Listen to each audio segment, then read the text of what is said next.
Aujourd'hui, j'ai envie de parler des avantages, si on peut dire, de la dyslexie. Mais d'abord, une précision, mes vidéos ne sont pas vraiment professionnelles, c'est le moins qu'on en puisse dire. Mais ce n'est pas le but, j'enregistre comme ça, spontanément, sans préparation, ni l'image ni le son. Mon but, c'est d'aider les parents dyslexiques et les enfants dyslexiques. Alors, je reviens à l'idée d'aujourd'hui que je développe, c'est que oui, parfois, être dyslexique, ça peut être un avantage. Je vais vous dire comment. Bien, déjà, quand on est dyslexique et qu'on le dit à des personnes, tout de suite, elles s'intéressent à vous. Et tiens, qu'est-ce que c'est? Alors, soit elles ne connaissent pas, soit elles en ont entendu parler, ou elles ont dans leurs entourages des personnes qui ont aussi également des dyslexiques autour d'eux. Et donc, c'est une opportunité pour vous, pour les dyslexiques j'entends, d'approcher d'autres personnes et d'être une opportunité aussi pour les autres personnes, c'est-à-dire de créer du lien, comme on dit en ce moment, pour être pas du tout créatif, pour employer un cliché. Ça c'est déjà, bon, c'est un avantage, on s'intéresse à vous, imaginez, vous êtes dans une soirée, vous discutez un peu, si vous arrivez à placer d'une façon ou d'une autre que vous êtes dyslexique, eh bien, on s'intéresse à vous, ah bon, quand même, ça a dû être dur, etc. Donc vous intéressez les autres.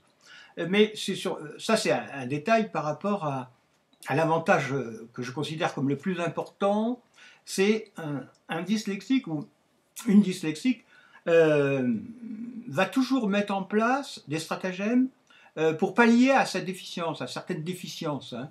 Euh, Quand on sait pas, on n'est pas bon en orthographe, ben on se sert, on fait écrire par les autres, on fait corriger par les autres, on ne comprend pas telle chose, bien on va trouver le moyen de.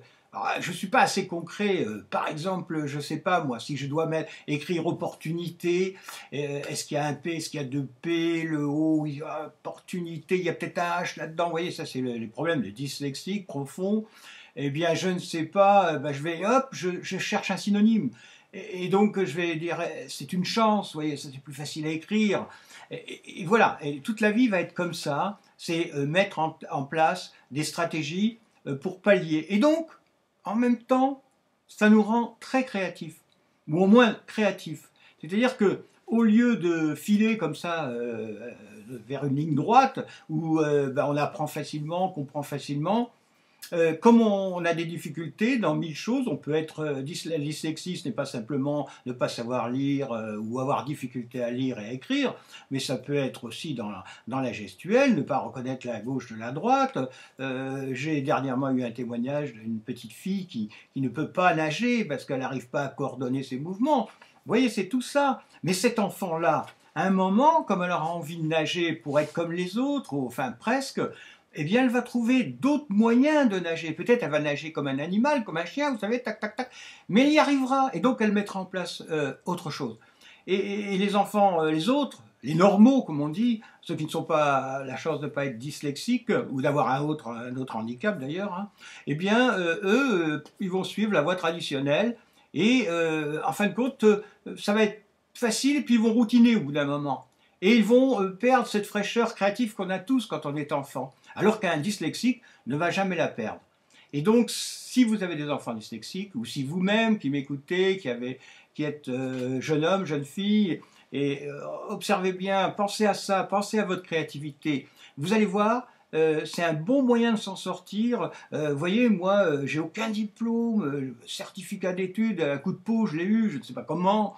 Et bon, eh ben, j'ai enseigné dans les plus grandes écoles, je suis reconnu, enfin bref, on va dire, ça y est, il se fait sa pub, je ne veux pas aller plus loin, mais simplement parce que, bah, en fin de compte, j'ai développé ma créativité, et je suis donc créatif, et je n'ai même pas.